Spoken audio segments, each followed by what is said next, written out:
আসসালামু আলাইকুম। আজকে মনিস্টান ইন্টারন্যাশনাল স্কুল কর্তৃক আয়োজিত শিক্ষা উপকরণ মেলা 2023 দেখা যাচ্ছে অসংখ্য শিক্ষার্থী এখানে দাঁড়িয়ে আছে। তারা গ্রুপ ভিত্তিক স্টলগুলো পরিদর্শন করবে, তাদেরকে গ্রুপ ভিত্তিক স্টল পরিদর্শন করানো হবে, এই জন্য তাদেরকে লাইন করে দাঁড়ানো হয়েছে। আপনারা দেখতে পাচ্ছেন এখানে অসংখ্য শিক্ষার্থী এখানে দাঁড়িয়ে আছে, তারা গ্রুপ ভিত্তিক স্টল দেখার জন্য। আমাদের মনিস্টান ইন্টারন্যাশনাল স্কুল কর্তৃক আয়োজিত আজকে শিক্ষা উপকরণ মেলা 2023 এখানে শিক্ষার্থীরা দাঁড়িয়ে আছে, আমরা দেখতে পাচ্ছি অসংখ্য শিক্ষার্থী দাঁড়িয়ে আছে এবং অনুষ্ঠান চলছে। আমাদের আনন্দমুখর পরিবেশের মধ্যে অনুষ্ঠান চলছে, আনন্দমুখর পরিবেশের মধ্যে অনুষ্ঠান চলছে, আমরা চালাচ্ছি। অসংখ্য শিক্ষার্থী দাঁড়িয়ে আছে, এখানে দুইজন সম্মানিত শিক্ষিকা আছে আমরা দেখতে পাচ্ছি এবং ওনারা দায়িত্বে আছে, ওনারা প্রত্যেকে দায়িত্বে আছে। এখানে অসংখ্য শিক্ষার্থী আছে, তারা ঘুরে ঘুরে স্টলগুলো দেখবে, এই জন্য তাদেরকে একটা প্রসেসিংয়ে নিয়ে আসা হয়েছে যেন তারা 4-5 জন গ্রুপ ভিত্তিক করে তারা স্টলগুলো পরিদর্শন করতে পারে। এখানে দেখতে পাচ্ছেন, হ্যাঁ, এখানে তারা লাইনে সারিবদ্ধ হয়ে দাঁড়িয়ে আছে। তাদেরকে এখন আনন্দমুখর পরিবেশের মধ্যে স্টলগুলো পরিদর্শন করানো হবে এবং তাদের সাথে গ্রুপ ভিত্তিক টিচাররা থাকবে যারা তাদেরকে বিভিন্ন স্টলগুলো পরিদর্শন করাবে আনন্দমুখর পরিবেশের মধ্যে।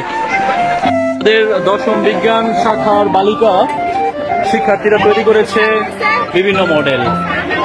এই মডেলের মধ্যে আছে পানি কিভাবে বিশুদ্ধ করে, না? আচ্ছা, এখানে একটু পানি দাও তো, দেখে ফিল্টারিং হয় কিনা।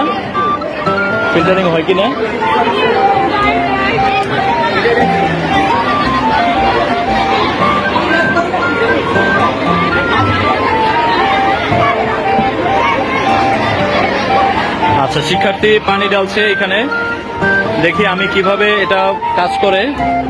একটু মডেলটা বিশ্লেষণ করো।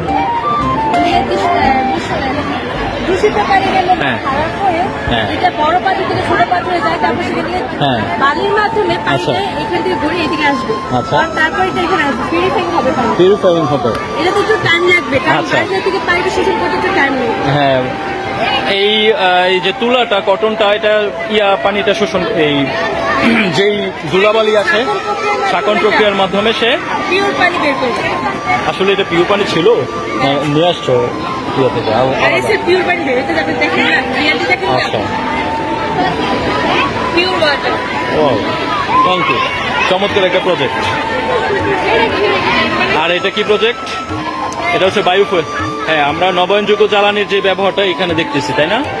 হ্যাঁ, রিনিউয়েবল যে এনার্জিটা আছে সেটা ব্যবহার করে এখানে বায়ু আমার নাই। হ্যাঁ, এখানে আমরা আসছি বিজ্ঞান উপকরণ মেলা বাণিজ্যিক শহর ও হস্তশিল্প দশম, হ্যাঁ, ব্যবসায়ী শিক্ষা বালিকা, নবম শ্রেণীর ব্যবসায়ী শিক্ষা শাখার আমরা যেই প্রজেক্টে আসছি, এখানে বিভিন্ন ধরনের হস্তশিল্প আছে। যেমন এক এক করে আমাকে বলো, এটা কি? মাটির পেন্টিং, চমৎকার। এখানে কিছু মালা দেখতে পাচ্ছি, কাঠের গয়না আছে, হ্যাঁ, চমৎকার। এখন কিন্তু এগুলা কিন্তু ট্রেন্ড হয়ে আছে, এখন কিন্তু পরে অনেকে। তারপরে এটা, আচ্ছা, তারপরে এখানে অনেক কিছু দেখতে পাচ্ছি, হ্যাঁ, পুঁতি মালা দিয়ে দেখি যে অনেক কিছু তৈরি করেছে। তারপরে এখানে একটা শহর দেখতে পাচ্ছি, বাণিজ্যিক শহর, আমাদের মাধবদী শহরের মতো একটা শহর। এখানে কিছু আমি দেখতেছি বহুতল ভবন, এখানে বহুতল ভবন আছে, ব্যাংক আছে, ব্যাংকটার নাম কি? বাংলাদেশ ব্যাংক এখানে চলে আসছে। আচ্ছা, তারপরে আশা টেক্সটাইল, ও আচ্ছা, চমৎকার একটা টেক্সটাইল। আচ্ছা, টেক্সটাইল সম্পর্কে একটু বলো, টেক্সটাইলে যে দূষণ ঘটে এটার নিরসনে তুমি কি করবা? হ্যাঁ, এখানে যে বর্জ্য আছে এগুলো কোথায় পড়বে? তারপরে হচ্ছে এখানে পরিবেশটা দূষণ হবে নদীতে, হ্যাঁ হ্যাঁ, দূষণ রোধে তুমি কি করবে? গাছ লাগাইবা। আচ্ছা, দূষণ রোধে তুমি যে, এখানে হচ্ছে আমাদের সায়েন্স ফেয়ারে আছেন আমাদের টিম লিডার কে এখানে, হ্যাঁ, তার পাশে আছে সহযোগীরা। একে নাম বলো।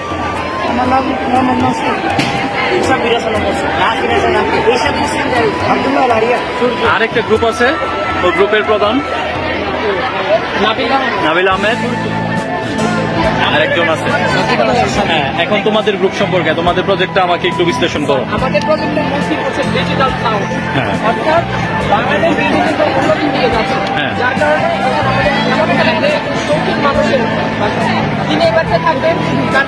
নিজস্ব ফিল্ড রয়েছে ফুটবল খেলার জন্য। আর এদিকে এই শহরের টারবাইন হচ্ছে এই টারবাইনের জন্য বিদ্যুৎ সবচেয়ে লাইনগুলো রয়েছে। আচ্ছা যেহেতু মানে উনি এখানে থাকছে লাইট হচ্ছে লাইট দিচ্ছি টারবাইনের সাথে আস্তে আস্তে উৎপন্ন হয় এবং বাস্তবায়ন করছে। আচ্ছা মূলত এখানে বিদ্যুৎ থাকে তার আনুষঙ্গিক যে গাছগুলো আছে সেগুলো ব্যতীত তার পাশে যদি কত টাইম সেখানে বাড়ির পাশে জায়গা পাবে খেলার মাঠ সুন্দরভাবে বাংলাদেশ এখন করে দিতে আরো বাংলাদেশ আজ থেকে 2-3 বছর পরে আরো বেশি উন্নত হবে। আমরা বাংলাদেশকে আরো সমৃদ্ধ থ্যাংক ইউ। সুযোগ কিছু বলবা? আচ্ছা আমাদের এই প্রজেক্টটা সম্পর্কে একটু বলো। আমাদের প্রজেক্টটা হচ্ছে মডার্ন ভিলেজ। এই প্রজেক্টটা নবম বিজ্ঞান বালিকা, হ্যাঁ তোমরা কি কি তৈরি করলাম প্রজেক্ট? এটা হচ্ছে এলপিজি গ্যাস লিকেজ ডিটেক্টর। আচ্ছা এলপিজি গ্যাস যদি লিক হয়ে যায় তখন এটা আপনাকে আবার সংকেত দেবে। তাই কিরকম কিভাবে কাজ করে একটু দেখো।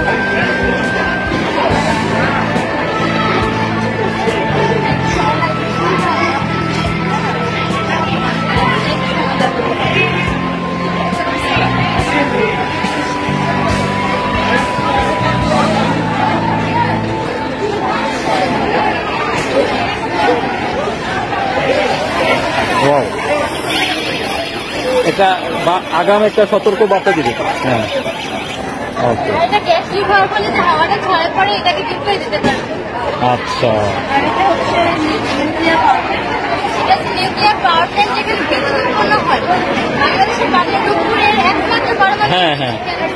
এখানে যে বিদ্যুৎটা আমাদের ঘরের সব জায়গায় ফ্রিজ পাখা বাকি যেখানে কোনো বিদ্যুৎ প্রয়োজন হয় এখান থেকে বিদ্যুৎটা আচ্ছা তোমরা নিউক্লিয়ার প্ল্যান্টে এখানে কি তৈরি করছো, উপাদান হিসেবে কি ব্যবহার করবা? এখানে আছে এই কন্টেনারের ভিতর থাকে ইউরেনিয়াম। হ্যাঁ। এটা এই ভিতরে থাকে হচ্ছে নিউট্রন।